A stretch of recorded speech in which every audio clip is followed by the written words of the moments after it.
Modern life style की वजह से हर 10 में से 2 कपल्स में इनफर्टिलिटी की समस्या देखी जाती है, जिस कारण से वो शादी के कई साल बाद भी माँ बाप नहीं बन पाते हैं। इनफर्टिलिटी चाहे महिला में हो या पुरुष में, इसके इलाज में बहुत ज़्यादा पैसे खर्च होते हैं, साथ ही साथ समय भी बहुत लगता है। लेकिन इस बात की कोई गारंटी नहीं है कि आप इतने पैसे लगाने के बाद भी सफल हो ही जाएंगे। ऐसा ही कुछ इन महिला के साथ भी हुआ, जिनके बारे में आज मैं आपको बताने जा रहा हूँ। नमस्कार दोस्तों, स्वागत है आप सभी का हमारे YouTube चैनल tanvi.com में। दोस्तों, आज के वीडियो में आप लोगों को एक ऐसी महिला के बारे में बताने जा रहा हूँ जो शादी के 12 साल बाद माँ बनी। इनको क्या समस्या थी, किस वजह से इतना समय लगा और इन्होंने क्या इलाज करवाया, ये सब इस वीडियो में आपको आगे मैं बताने वाला हूँ। आगे बढ़ने से पहले आप लोगों से रिक्वेस्ट है, वीडियो को लाइक करें, क्योंकि बाद में आप लाइक करना भूल जाते हैं। लाइक करने के साथ साथ इसे फेसबुक पे, व्हाट्सएप पे ज़्यादा से ज़्यादा शेयर करें, ताकि और लोगों को भी इसकी जानकारी मिले, फ़ायदा मिले। तो चलिए शुरू करते हैं। दोस्तों, ये जो महिला है, इनकी उम्र है करीब 42 साल। 12 साल पहले इनकी शादी हुई थी। इन्होंने बताया कि शादी से पहले ही इनके पीरियड्स इरेगुलर थे, कभी टाइम पर नहीं आते थे, लेकिन इन्होंने इस बात पे कभी ध्यान नहीं दिया। दोस्तों, अधिकतर लड़कियों को पीरियड्स इरेगुलर होने की समस्या होती है, लेकिन वो इस बात पे ज़्यादा ध्यान नहीं देती। कभी कभार अगर उनके पीरियड्स लेट हो भी जाएं या रुक जाएं, तो वो खुद से कोई ना कोई मेडिसिन खा करके उसको स्टार्ट कर लेती हैं। वो आगे के बारे में बिल्कुल भी नहीं सोचती हैं। उसके बाद जब इनकी शादी हुई, तो शादी के बाद करीब 2 साल तक इन्होंने नेचुरली ट्राई किया, लेकिन इनको प्रेगनेंसी नहीं रुकी। उसके बाद इन्होंने डॉक्टर से कंसल्ट किया। डॉक्टर ने इन्हें कुछ मेडिसिन्स दी और कहा कि 3 महीने तक नेचुरली ट्राई करो, अगर कुछ नहीं होगा तो फिर हम कुछ टेस्ट करवाएंगे और उसके बाद आगे का ट्रीटमेंट करेंगे। इन्होंने 3 महीने तक मेडिसिन्स ली और नेचुरली ट्राई किया, लेकिन इनको प्रेगनेंसी नहीं रुकी। फिर ये डॉक्टर के पास गई, तो फिर डॉक्टर ने इनके टेस्ट करवाए और इन्हें पीरियड्स के बाद अल्ट्रासाउंड करने के लिए बुलाया। दोस्तों, पीरियड्स के बाद जब अल्ट्रासाउंड किया जाता है, उसको कहा जाता है OVST, यानी कि ओवुलेशन स्टडी। और उस अल्ट्रासाउंड में देखा जाता है कि फॉलिकल्स मैच्योर हो रहे हैं या नहीं, और ओवुलेशन के बारे में स्टडी की जाती है। तो इनको भी इसीलिए बुलाया गया था, और जब इनका अल्ट्रासाउंड किया गया तो उसमें देखा गया इनके एग नहीं बन रहे हैं। डॉक्टर ने इनको बोला कि आपके हार्मोन्स इम्बैलेंस हैं, जिस कारण से आपके फॉलिकल स्टिमुलेट नहीं हो पा रहे हैं। और डॉक्टर ने इनको बोला कि आप ये मेडिसिन लीजिए और अगले महीने पीरियड्स के बाद आइए। इसी तरह अगले महीने जब ये डॉक्टर के पास गई, तो डॉक्टर ने इनका दोबारा से ओवुलेशन स्टडी किया, और इस बार डॉक्टर ने बताया कि एग तो बने हैं, लेकिन एग मैच्योर नहीं हुए हैं। दोस्तों, होता क्या है कि एग जब बनते हैं तो वो धीरे धीरे अपने साइज़ में आते हैं। साइज़ में आने के बाद ही ओवुलेशन होता है, लेकिन इनके साथ क्या हुआ कि एग बने, लेकिन वो अपने पूरे साइज़ में नहीं आए, यानी कि मैच्योर नहीं हुए। डॉक्टर ने इनको कहा कि आप 2 दिन बाद दोबारा आएँ, दोबारा से अल्ट्रासाउंड किया जाएगा। 2 दिन बाद डॉक्टर ने दोबारा से अल्ट्रासाउंड किया, लेकिन तब भी एग का साइज़ नहीं बढ़ा था। उसके बाद डॉक्टर ने इनको कुछ मेडिसिन दी, कहा कि आप अगले महीने फिर आइए पीरियड्स के बाद। फिर उसके बाद ये अगले महीने पीरियड्स के बाद गई, तो उनका OVST किया गया। OVST में देखा गया कि इस महीने फिर इनके एग नहीं बने थे। तो डॉक्टर ने इनको बोला कि किसी महीने आपके एग बन रहे हैं, किसी महीने एग नहीं बन रहे हैं, और अगर बन भी रहे हैं तो मैच्योर नहीं हो रहे हैं, जबकि हमने आपको एग बनाने की दवाई भी दी थी। उसके बाद डॉक्टर ने इनको कहा कि आप अपना बॉडी वेट कम कीजिए, आपका बॉडी वेट बहुत ज़्यादा है, जिस कारण से आपके हार्मोन्स इम्बैलेंस हो गए हैं। दोस्तों, यहाँ पे एक चीज़ मैं बताना चाहूँगा, जो अंडे बनाने की दवाई दी जाती है, अगर वो ज़्यादा मात्रा में या कई महीनों तक लगातार इस्तेमाल की जाए तो सिस्ट बन जाती है। इसलिए डॉक्टर आपको 2 से 3 महीने देने के बाद गैप कर देते हैं। उस दौरान इनका जो बॉडी वेट था वो करीब 67 किलोग्राम के आसपास था। डॉक्टर ने इनको बोला कि आप 15 किलोग्राम तक कम करो, उसके बाद आपको प्रेगनेंसी हो जाएगी। दोस्तों, यहाँ पे मैं एक बात ये भी बताना चाहूँगा कि वेट ज़्यादा होने के कारण बॉडी में हार्मोन्स इम्बैलेंस हो जाते हैं, और ऐसा महिला और पुरुष दोनों के साथ ही होता है।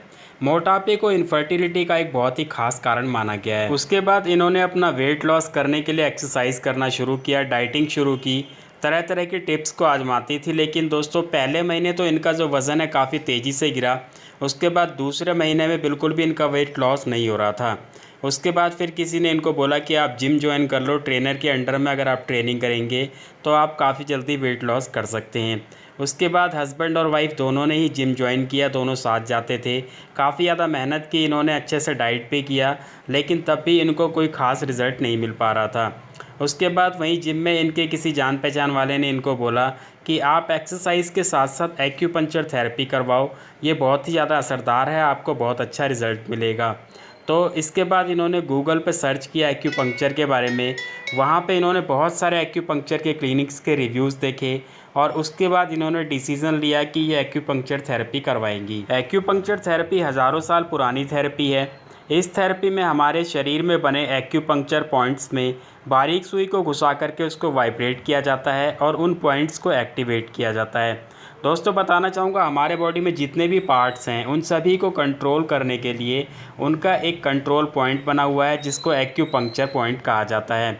आपने कभी एक्यूप्रेशर के बारे में सुना होगा, उसमें जगह जगह पॉइंट्स बताए जाते हैं और उस पॉइंट्स पे दबाया जाता है। इसी तरीके से एक्यूपंक्चर के भी पॉइंट्स होते हैं और उन पॉइंट्स पे एक पतली बारीक सी सुई डाल करके उसको वाइब्रेट किया जाता है मशीन से और ऐसा करने से वो पॉइंट एक्टिवेट हो जाता है और उससे रिलेटेड जो भी बॉडी पार्ट होता है उसके फंक्शंस रिस्टोर हो जाते हैं, दोबारा से बिना रुकावट के काम करना शुरू कर देते हैं। इसी तरीके से महिलाओं के शरीर में जब एस्ट्रोजन और प्रोजेस्टेरोन इम्बैलेंस हो जाता है तो उनके दिमाग और ओवरी के बीच का कनेक्शन टूट जाता है और दिमाग जब FSH यानी कि फॉलिकल स्टिमुलेटिंग हार्मोन को रिलीज़ करता है तो वो ओवरी तक नहीं पहुंच पाता है और ऐसा होने की वजह से उनके फॉलिकल्स जो स्टिमुलेट नहीं होते हैं और ओवुलेशन नहीं होता है। सिर्फ यही नहीं, महिलाओं के पीरियड्स इरेगुलर हो जाते हैं, पीरियड्स खुल करके नहीं आते हैं, उनका इम्प्लांटेशन फेल हो जाता है क्योंकि एंडोमेट्रियम सही तरीके से नहीं बनती है। बहुत सारी महिलाओं में तो फाइब्रॉइड्स की दिक्कत भी होने लग जाती है। दोस्तों मैं पहले भी अपनी कई वीडियोज़ में बता चुका हूँ कि जिस तरीके से बिजली के बल्ब और स्विच के बीच में तार से कनेक्शन जुड़ा होता है, उसी तरीके से हमारे दिमाग और हमारे शरीर के बाकी अंगों के बीच में हार्मोन से कनेक्शन जुड़ा होता है। अगर ये हार्मोन्स इम्बैलेंस हो जाए तो कनेक्शन टूट जाता है। उसके बाद दिमाग जो भी कमांड देता है बॉडी पार्ट्स को काम करने के लिए, वो कमांड शरीर के बॉडी पार्ट्स तक नहीं पहुंच पाती है और वो काम नहीं कर पाते हैं। इनके साथ भी यही हो रहा था, इनका दिमाग FSH रिलीज़ कर रहा था लेकिन हार्मोन्स इम्बैलेंस होने की वजह से वो ओवरी तक नहीं पहुँच पा रहा था, जिस कारण से इनका ओवुलेशन नहीं हो रहा था। उसके बाद जब इन्होंने एक्यूपंक्चर ट्रीटमेंट लिया तो इनके हार्मोन्स बैलेंस होना शुरू हो गए और पीरियड्स भी धीरे धीरे रेगुलर हो गए। उसके बाद तीसरे महीने इनके पीरियड्स मिस हुए। इन्होंने सोचा कि पहले की तरह लेट हो गए होंगे, लेकिन इस बार पीरियड्स मिस होने के साथ साथ इनको सिर दर्द और हल्का बुखार भी लग रहा था। उसके बाद ये 2-4 दिन इंतज़ार करने के बाद डॉक्टर के पास गई तो डॉक्टर ने इनको सबसे पहले प्रेगनेंसी टेस्ट करने की सलाह दी। पहले तो ये मना कर रही थी, लेकिन इनके हस्बैंड के कहने के बाद अगले दिन सुबह सुबह इन्होंने प्रेगनेंसी टेस्ट किया। प्रेगनेंसी टेस्ट करने के बाद जब इन्होंने किट को देखा तो इन्हें यकीन ही नहीं हो रहा था क्योंकि वहाँ पे 2 लाइन थी और टेस्ट पॉजिटिव था। उसके बाद भी इनको यकीन नहीं हुआ, ये सीधा डॉक्टर के पास गई। फिर डॉक्टर ने दोबारा से इनका प्रेगनेंसी टेस्ट किया, वहाँ पर भी 2 लाइन आई। डॉक्टर ने बोला कि आपको प्रेगनेंसी रुक चुकी है और उसके बाद इनकी आंखों में आंसू थे, कुछ बोल ही नहीं पा रही थी क्योंकि इन्होंने तो बिल्कुल सोचना ही छोड़ दिया था कि ये कभी प्रेग्नेंट हो पाएंगी। दोस्तों एक्यूपंक्चर थेरेपी इतनी ज़्यादा इफ़ेक्टिव है कि आजकल डॉक्टर IUI करने से पहले या IVF करने से पहले भी पेशेंट को एडवाइस करते हैं कि आप 3 महीने कंटिन्यू पहले एक्यूपंक्चर करवा लीजिए, क्योंकि दोस्तों ऐसा करने से देखा जा रहा है कि IUI और IVF में 90% तक सफलता मिलने के चांस बढ़ जाते हैं। इसके अलावा अगर आपको स्ट्रेस रहता है, स्ट्रेस की वजह से आप कंसीव नहीं कर पा रहे हैं, तो भी आप एक्यूपंक्चर करवा सकते हैं। आपको PCOD PCOS की प्रॉब्लम है, पीरियड्स की कोई भी प्रॉब्लम हो जैसे कि मैं पहले बता चुका हूँ। इसके अलावा अगर आपको फाइब्रॉइड्स की प्रॉब्लम है, एंडोमेट्रियम सही तरीके से नहीं बनती है या मिसकैरेज हो जाता है बार बार आपका, तो भी आप एक्यूपंक्चर थेरेपी ज़रूर करवाएं। दोस्तों आप यकीन नहीं मानेंगे कि किसी भी तरीके की इनफर्टिलिटी हो, चाहे मेल में हो या फीमेल में, दोनों में ही एक्यूपंक्चर बहुत ही ज़्यादा कारगर है।